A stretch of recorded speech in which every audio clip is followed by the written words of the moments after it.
Traditional forms of hypnosis, hypnotherapy, generally goes along the lines of applying words and processes that somewhat are trying to search for some kind of specific deepness that will allow the unconscious mind to be open and absorb any suggestions that the practitioner might have for the client. Now, there is absolutely a lot of great successes and principles that follow within the traditional forms of hypnosis and hypnotherapy, but what advanced conversational hypnosis brings to the table is simplification and principles that you follow that will allow such foolproof transformation and change within your client that you can see it before your eyes. And that is by simply breaking it down to the fundamental principles of utilizing the unconscious mind and its unconscious cues that it presents to us in every conversation. The unconscious mind communicates to us physically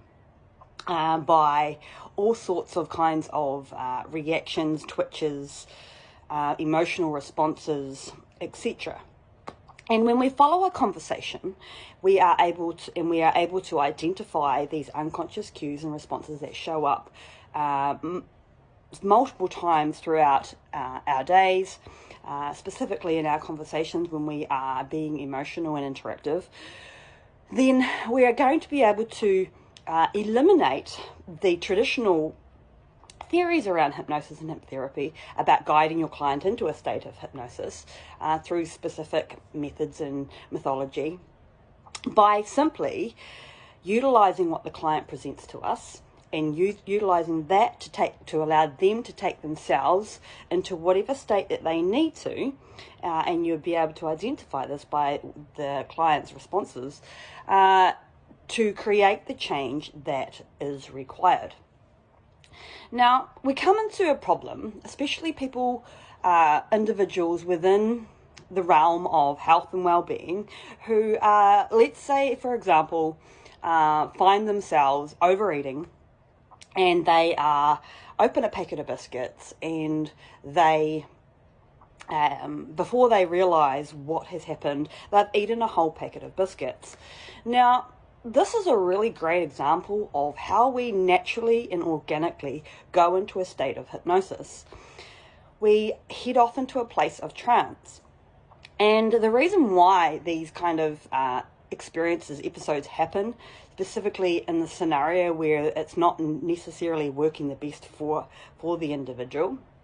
is because something within the unconscious mind has been triggered. And this is commonly referred to as the root cause or the why. What is really driving the individual's behaviors? And when these situations are triggered, this is going to create unconscious moments, which is exactly what in this example the client or the individual has gone through when they have gone into a trance and eaten that packet of biscuits mindlessly somewhat, and have then come out of that trance and realized that they have eaten that whole packet of biscuits, not even being aware of how it happened, what happened. They often cannot recall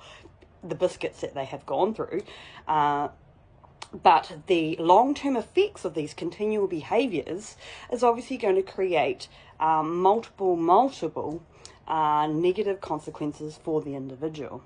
And so when we are able to first understand what is going on for the client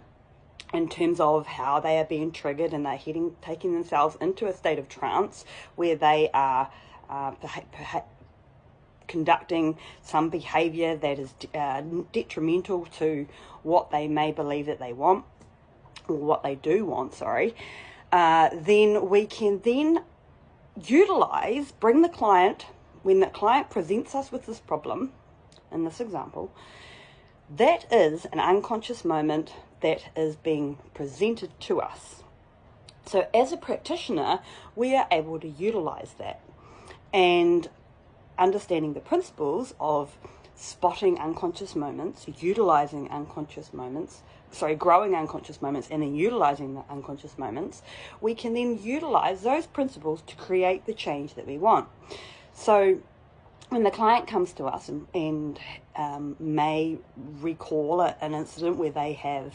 gone into this trance and overeaten with a packet of biscuits, instantly upon recalling that memory, they are in an unconscious moment. So we can, as practitioners, jump on that and utilize it and begin to draw attention to the moment and begin to absorb some of what the client is presenting to us. And when we apply the principles, which you'll learn on the Advanced Conversational Training, Hypnosis Training, coming up, you will be able to guide your client into that state of unlocking what has been triggered,